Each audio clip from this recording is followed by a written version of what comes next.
بنائی تھی وہیں پہ کھڑے ہو کے رو رہی تھی۔ ام البنین متوجہ ہوئی، کہا اے بی بی یہ میرے بچوں کی نشان قبر ہے، اگر رونا ہے تو میرے آقا حسین کی نشان قبر پہ روئیے۔ ایک مرتبہ چہرے سے نقاب کو الٹا، ام البنین میں فاطمہ، میں سیدہ ہوں، ارے تم میرے بیٹے حسین کا معشوق کر رہی ہو، میں تمہارے بچوں کو رونے آ گئی، میں تمہارے بچوں کا وعدہ کرنے آ گئی۔ ہائے ام البنین، ہائے ام البنین، بیٹے مار ڈالے گئے، عید کا دن تھا، عباس کے بیٹے فضل رو رہے تھے۔ ام البنین نے کہا میرے لاج رو کیوں رہے ہو؟ کہا عید کا دن ہے، گھر خالی ہے، گھر میں کوئی نہیں ہے، مجھے بابا کی یاد آ رہی ہے۔ کہا سو گرو کو عید کا دن ہے، شاید شہزادیاں آ جائیں۔ ابھی یہ باتیں ہو ہی رہی تھی، ایک مرتبہ ڈب الباب ہوا، پوچھا کون؟ کہا زینب۔ زینب آئی، ام البنین کے گھر 4 بیٹے مارے گئے ہیں نا، بہت روئیں گے۔ کہا بی بی میرے 4 بیٹے مار ڈالے گئے، عید کا دن ہے، گھر میں کچھ کھانے کو نہیں ہے، ورنہ میں پیش کرتی شہزادی۔ کہا کہ میں پرسہ دینے آئی ہوں تمہارے بچوں کا، پرسہ دینے آئی ہوں تمہارے بچوں کا، اجرکم علی اللہ۔ پرسہ دیا۔ ایک مرتبہ ام البنین نے دیکھا فضل کی طرف، کہا شہزادی کو پانی ہی پلا دو۔ فضل اٹھے، دیوار پہ مشق ٹنگی تھی، ارے مشق دیوار سے اتارا، زینب کو کربلا کا منظر یاد آ گیا۔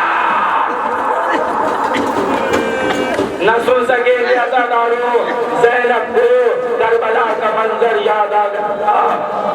فضل کو عباس کی یاد آ گئی، فضل گئے، پانی لے کر آئے، کوزے میں پانی لیا، شہزادی کو پیش کیا، زینب نے پانی کا کوزہ لیا، دیکھا فرات کی طرف، عباس تم نہ پانی پلا سکے، آج تمہارے بیٹے نے پانی پلا دیا۔ جزاک اللہ خیر الجزا۔ ہاں ام البنین کے بچوں کا ماتم کر لیا رونے والوں، اب سنیے علم مبارک برآمد ہوگا، عباس کا علم نکلے گا۔ واہ غربتا، واہ مصیبتا، میری ماں بہنوں، عزاداروں، علم نکلے تو دعائیں مانگ لینا، کیونکہ باب الحوائج ہے۔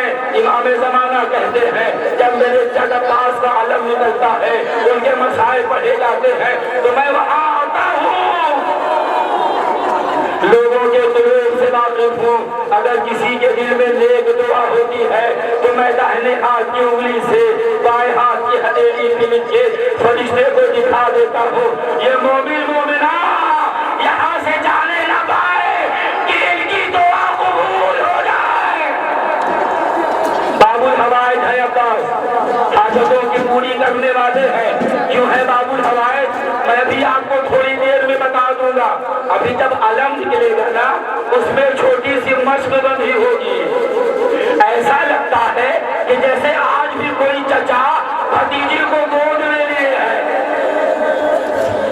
جب آئے ہیں نا کھیلنے میں، کہا سکینہ مشق لے کر آؤ میری بیٹی، میں تمہارے لیے پانی لینے جا رہا ہوں۔ سکینہ گئی، مشق لے کر آئی، بچوں سے کہا پانی کے لیے نہ رونا، میرے چچا باس پانی لینے جا رہے ہیں، اب ہم پیاسے نہ رہیں گے۔ اے آئیں، اب دیکھیں میری طرف، دیکھیں تھوڑی دیر، اے رونے والوں دیکھیں میری طرف تھوڑی دیر کے لیے۔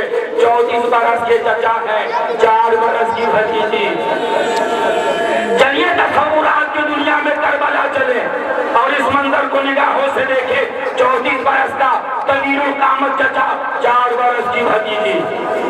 ایک مرتبہ 34 برس کا چچا جھوٹا، 4 برس کی بھتیجی سے مشق لے رہا ہے، مشق کو 1 سرا چچا کے ہاتھ میں ہے، ایک سرا بھتیجی کے ہاتھ میں ہے۔ چچا نے بھتیجی سے کہا خدا حافظ، بھتیجی نے چچا سے کہا خدا حافظ۔ جانتے ہیں آپ یہ چچا اور بھتیجی کی آخری ملاقات تھی، کیونکہ چچا نہر پہ چلا گیا، 11 محرم کو بھتیجی شام چلی گئی، چچا نہر سے نہیں آیا، بھتیجی شام سے نہیں آئی۔ مشق لیا عباس نے، علم میں باندھا، آج بھی علم میں مشق بندی ہوتی ہے۔ آپ جانتے ہیں کیوں؟ کیونکہ جن ہاتھوں نے مشق باندھا تھا وہ ہاتھ تو کٹ گئے، اب مشق کون کھولے؟ کون کھولے مشق؟ وہ ہاتھ تو کٹ گئے نا، اب مشق کون کھولے؟ علم سے۔ عباس آئے، سارے مناظر نہیں پڑھنا، بس یہ بتانا ہے کہ باب الحوائج کیوں ہے۔ دعائیں مانگ لیجئے گا، دعا کی شرف قبولیت کا وقت دعا پہنچا، تھوڑی دیر میں غازی کا علم نکلے گا۔ دعائیں مانگ لیجئے گا، آپ کی حاجتیں پوری ہوں گی، آپ کی دعائیں پوری ہوں گی، ضرور دعا مانگیے گا۔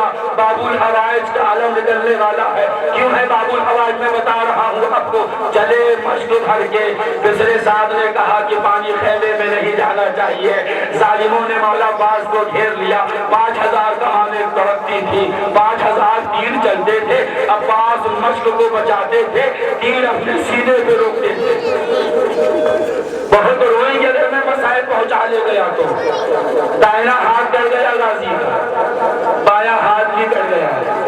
حمید ابن مسلم کہتا ہے جب منظر دیکھا، مشق کا تسمہ غازی کے دانت میں ہے۔ کہتا ہے حمید ابن مسلم کہ عباس رکابوں پہ زور دے کے کھڑے ہو جاتے تھے اور یہ دیکھتے تھے سکینہ کا خیمہ